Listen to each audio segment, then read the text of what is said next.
Okay, perfect. Can I just get your name and how to spell it? Mike Calhoun, Calhoun. Okay, perfect. And you're running for third district Congress on the Republican side, correct? Yes. Okay, well, first question for you. Why are you running? I've heard a lot of constituents in the third district. They feel like their voice is not being heard in Congress. And trying to look up some information about who is there now, it's really hard to find. Not a lot of transparency. I was trying to find out how he voted in these last two bills for like the infrastructure and omnibus bill, and couldn't find anything. One constituent said, "Well, look it up in the Congress library," and I even tried doing that and couldn't find anything. So, what I would offer to the people of the third district was, you want to get a hold of me, you get a hold of me. I'll let you know what's going on. If you want me to, talk to you about these upcoming bills, whatever they may be, I'll do that. And then you let me know how you want me to vote, whether it's for it or against it or indifferent. Okay. Now, if you're elected, talk to me about the experience and the leadership that you'll bring to the office. Every company that I've worked for, I have, what's the word I want? I have excelled at making their business more profitable. I have streamlined a lot of their practices too, and to where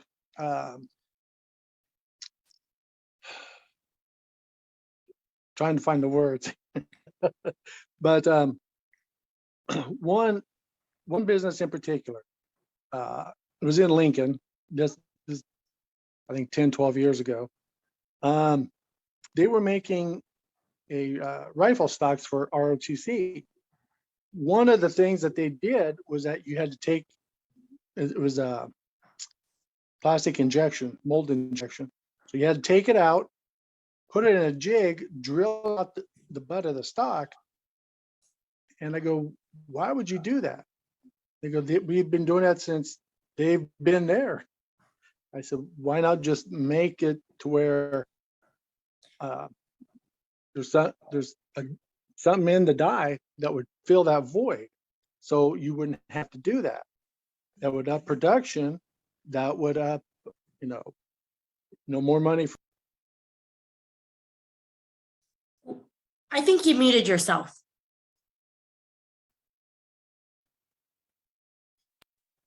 There you go. What's that? You had muted yourself. No, somebody was trying to call. Oh, okay. Well, why don't we start over then, so that we have a good, clear answer for you. Talk to me about the leadership and the experience that you'll bring to the office if you're elected. Okay. Every place that I've worked for, I have helped to streamline or increase their productivity and their gross income. One place in particular was in Lincoln about 10, 12 years ago. They had, it was a plastic mold injection. They make rifle stocks for ROTC. And I asked them, why are you doing it this way? And what it was, what I was shown is that you take the stock out of the jig, put it in a jig to drill out part of the buttstock. I said, why not just put something in the mold to where it fills up around it, so it's automatically, you don't have to use a drill or anything. That would give the operator more time to do what he has to do outside of waiting for that stock. And it increased their productivity about 3 times. And it would take them from September until December to get it done. It was something between 5 and 10,000 rifle stocks. Well, now they did it in about 3 months, and it increased their bottom line as well. And they reinvested back into the company, which was, a good thing. And my supervisor at that time goes, "How did you know how to do something like that?" I said, "You got to analyze the problem. You got to, my theory is I've always been told, work smarter, not harder." And that's what I've tried to instill everywhere I go. Another place was I was working at the a different place. It was still in Lincoln, but I got promoted to a supervisor for a second shift job, and the plant supervisor was always on me about getting our guys, well, my guys on the shift to do better. And so I looked at what was going on, and I seen what was going on. So I talked to them. I said, "Hey, we got to do better than first shift does. We got to do this way better. We got to have less damage to the machines and whatnot, get out more productivity." Well, after about 6 months, we did, and plant supervisor goes, "What are you doing? Are you riding them like you're supposed to?" I said, "No." And I told him, "You can get more flies with honey than you can with vinegar." So, they cross-trained on a lot of things, which also helped increase productivity. So teaching them how to do stuff and how to do it better. And then I said, "Okay, now it's up to you how to do it even better than that." And they all excelled at it. So, Okay. yeah.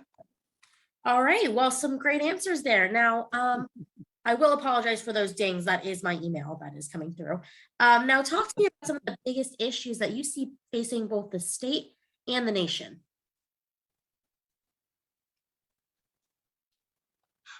One, well, like everybody, is election integrity, not only for the state, but across the country. I don't know if anybody, or if you have seen that movie 2000 Mules by Dinesh D'Souza. It really, it opens people's eyes, and you can see what was going on. Now, here in the state, they've got several things other than that. They have Bill Gates buying up a lot of farmland in the state. And one of the things was that he had mentioned that he wanted to start growing unorganic foods, vegetables. He wanted to put that mRNA technology in the fruits, well, in the vegetables, no matter what it was. So everybody would get that mRNA as they consume it. Another one is that 30 by 30, where they want to set aside 30 acres of land for this climate change stuff.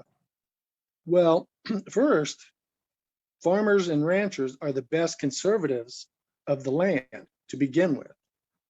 You don't need somebody from DC telling them, "Hey, you got to do this or that," when they don't even know how things work, especially in the Midwest, where we grow, most of the foods that we eat.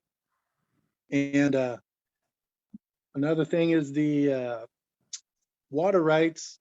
I know I've been hearing something between Colorado and Nebraska, and Colorado wants to dam up, I think, the South Platte River, so there's no more water. And Nebraska is going like, no, that's a navigational waterway, and it helps farmers in that area irrigate crops. And if they don't have a well, so they can use that instead, and it just recycles itself. Okay. Now let's talk about some national issues. What are your thoughts on the situation in Russia and Ukraine? From what I've gathered and I could find, this was all intentional to begin with. Now, first, we heard that Russia just wanted to get the Chernobyl factory again and start it back up. But they said some of the radiation has declined, but not a lot. I mean, not to where anybody could work there or is livable. The other thing was the all the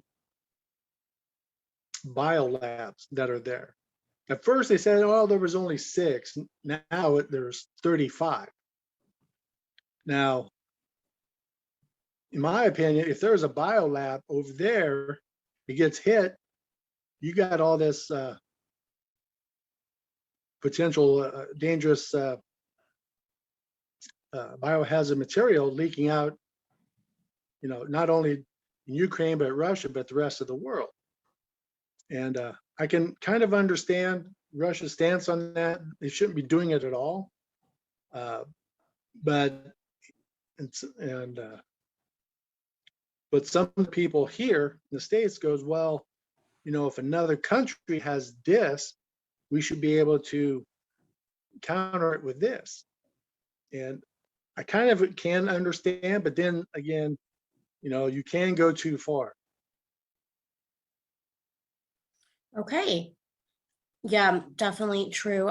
Now talk to me a little bit about your thoughts on abortion, specifically Roe versus Wade. And I know we did just have that large leak this past week, but what are your thoughts on that?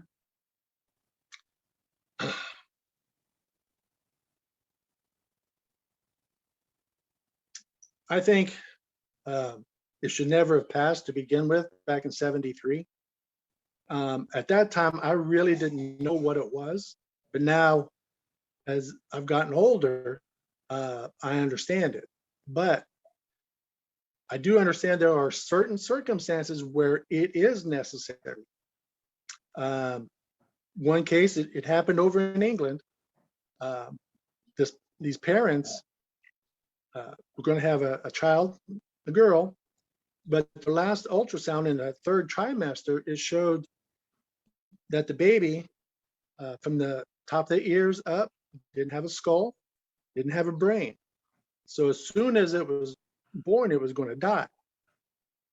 So their doctor asked them, well, do you want to terminate it now, or do you want to wait and have the baby?